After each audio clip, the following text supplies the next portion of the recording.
y del Espíritu Santo. Amén. Meditamos el día de hoy el libro del Levítico y el capítulo 4, versículo 1 en adelante. Dice: habló el Señor a Moisés y dijo: habla a los hijos de Israel y diles: cuando alguien peca por inadvertencia contra alguno de los preceptos del Señor, haciendo algo que no debe de hacerse, ustedes obrarán así. Si quien peque es un Dios le dice que se considera un pecado solamente inadvertido, o sea que nada más es el sacrificio por el pecado y el sacrificio de expiación que dice, ya sea de un sacerdote, ya sea de una comunidad que peque inadvertida, o ya sea de una persona, ya sea de un príncipe, ¿verdad? Eh, es el mismo, más o menos el mismo criterio que se lleva a cabo. Y en el capítulo 5 dice: si alguien peca porque se le toma juramento para que testifique de algo que ha visto o que sabe y no lo declara, incurre en delito. O si alguien toca algo impuro, como el cadáver de una bestia impura, comete un delito. O cuando alguien jura hacer el mal o hacer el bien empleando a la ligera sus labios.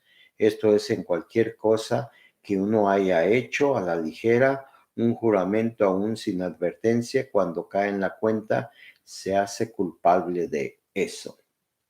Y dice: así habló Moisés diciendo: si alguien ofende y peca por inadvertencia en prejuicio de las cosas santas del Señor, ofrecerá como sacrificio por el delito un macho cabrío del rebaño sin defecto. Y según la tasación, en ciclos de plata, en ciclos del santuario para sacrificio por el delito. Tendrá que restituir el daño que hizo en las cosas santas y añadirá un quinto de su valor. Lo dará al sacerdote, que hará la expiación por él con el macho cabrío del sacrificio por el delito, que quedará perdonado. Si alguien peca haciendo algo de lo que prohíben los mandatos del Señor, aunque no lo sepa, se hace culpable e incurrirá con su delito. Si alguien peca y ofende al Señor engañando a un compatriota suyo, también se hace delito. Todos los preceptos y los criterios que le da Dios para cómo mantener, hemos hablado de esto poco a poco. El libro de Levítico nos ilumina de las relaciones humanas, las relaciones en la convivencia, y cómo qué es pecado, qué no es pecado, qué es delito, qué es omisión, pero tiene que haber una reparación. Todas estas cosas Dios se las revela a Moisés para que Moisés se las revele al pueblo. En el Salmo 38, en el versículo 22 dice: no me abandones, Señor Dios mío, no te alejes de mí, date prisa en socorrerme, Señor, salvación mía. Evangelio de San Mateo, capítulo 27, versículo 1 dice: al llegar al amanecer, todos los príncipes de los sacerdotes y los ancianos del pueblo se pusieron de acuerdo contra Jesús para darle muerte. Esta es una de las cosas que más me impactan a mí, que alguien se ponga de acuerdo para hacerle el mal. Eso es terrible. El libro de Levítico habla cuando incurrimos en pecados, pero no habíamos sido advertidos, ¿verdad? Es decir, hay un dicho que dice: el que inocente peca, inocente se condena. Pues es cierto, el libro de Levítico dice: si tú haces un pecado, de todos modos tienes que restituirlo, aunque no lo sabías, pero no tiene la misma gravedad. Claro que no tiene la misma gravedad que cuando una persona, como estos hombres, los príncipes de los sacerdotes, los ancianos del pueblo, se pusieron de acuerdo para matar a Jesús. ¡Qué pecado! ¡Qué cosa tan horrible! Si ya de por sí el pecado es horroroso porque destruye la relación en la armonía en una persona.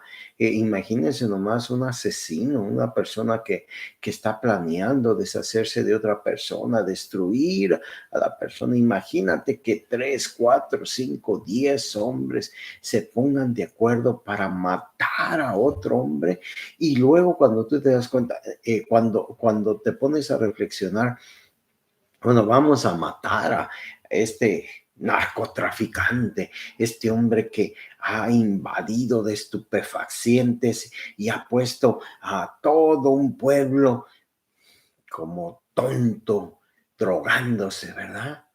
Y vamos a ponernos de acuerdo para acabar con este hombre. La policía puede hacer, el servicio secreto, hacer algo para apresar a este hombre, para matar a este hombre. Pero imagínate nomás cuando estamos hablando de Jesús. Ellos lo veían como su enemigo, pero no había nada malo que Jesús hiciera. Nada malo. Bueno, y dice que lo ataron, lo llevaron y lo entregaron al procurador Pilato. Entonces Judas, el que le entregó al ver que había sido condenado, movido por el remordimiento, devolvió las 30 monedas de plata a los príncipes de los sacerdotes y ancianos. He pecado entregando sangre inocente, dijo. A nosotros, ¿qué nos importa? Tú verás, dijeron ellos. Y después de arrojar las monedas de plata en el templo, fue y se ahorcó, y los príncipes de los sacerdotes recogieron las monedas de plata y dijeron, no es lícito echarlas al tesoro del templo porque son precio de sangre. Malvados. Pero la palabra de Dios quería que se revelara esto, el Espíritu Santo quería que se revelara esto. Fíjense que cuando reflexionamos en las palabras de Judas, dice la introducción, ¿verdad? Entonces Judas, el que le entregó al ver que había sido condenado, movido por el remordimiento. El remordimiento no es lo mismo que el arrepentimiento. El remordimiento es me siento muy mal de todo lo que hice. Me siento muy mal de lo que hice. Entonces, en este acto de remordimiento, él regresa las monedas de plata como un acto de que se siente mal. Pero el remordimiento tiene, para llegar el remordimiento al arrepentimiento es otro paso. Él hizo un buen paso. Rechazó el precio de la sangre de Jesús, ¿verdad? Lo rechaza.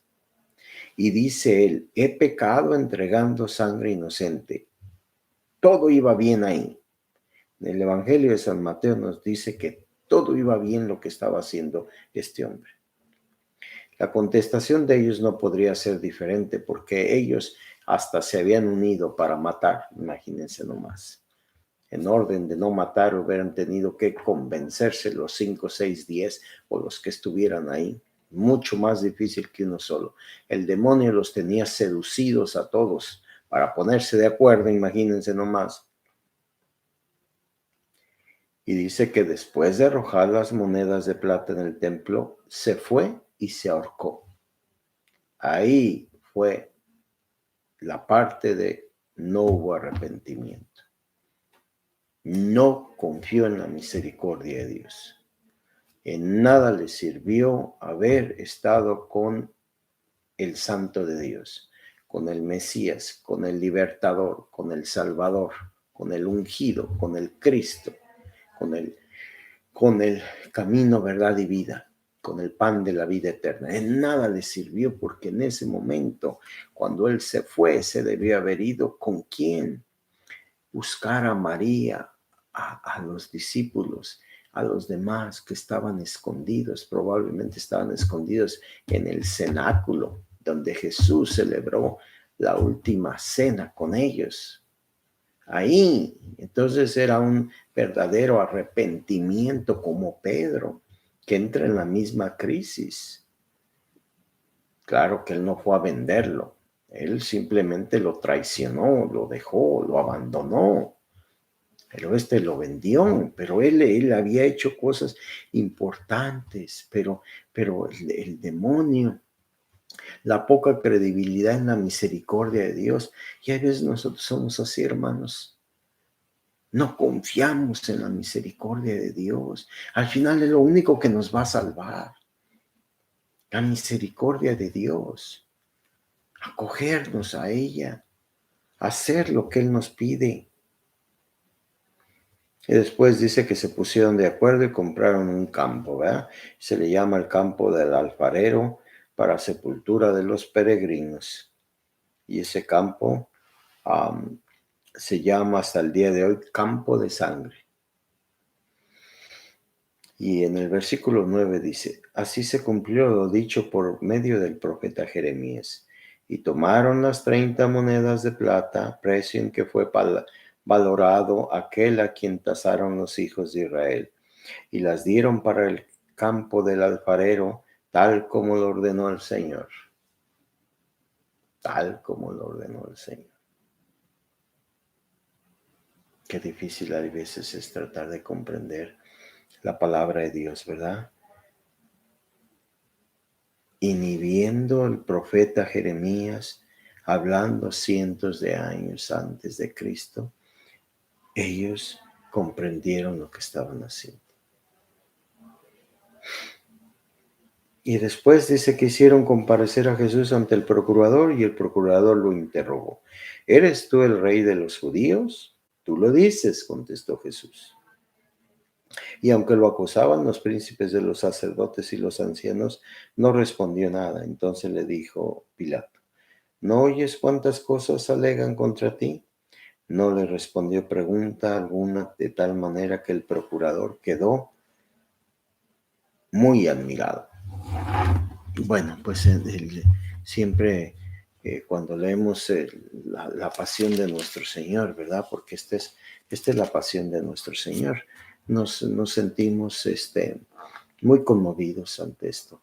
Y es una invitación a reflexionar en serle fiel al Señor, ¿verdad? Que todas las leyes que nos ha dado, todas las normas que nos ha dado, al final de cuentas lo veamos que solo hay algo que es lo más importante: acogerse a la misericordia de Dios.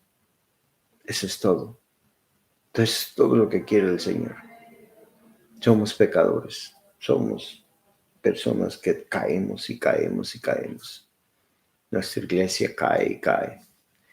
El hombre cae y cae, pero Él está pronto a levantarnos porque es un Dios de amor y misericordia, pero es muy justo. Y como dice el libro de Levítico, hay que pagar el pecado, la expiación. Hay que expiar el pecado. Nada es que Dios nos ama, claro que nos ama y nos perdona. Es como una mamá. Te perdona que descubrió que andas usando marihuana. Te perdona que descubrió que estabas viendo cosas en la sí. Y el daño que tú te has hecho. Proceso de sanación. La confianza de tu mamá para que te dé otra vez todo lo que tú tenías. Proceso de sanación. No nos desanimemos, pero siempre estemos atentos a los mandatos del Señor. Que el Señor les bendiga, el Padre, el Hijo y el Espíritu Santo. Amén.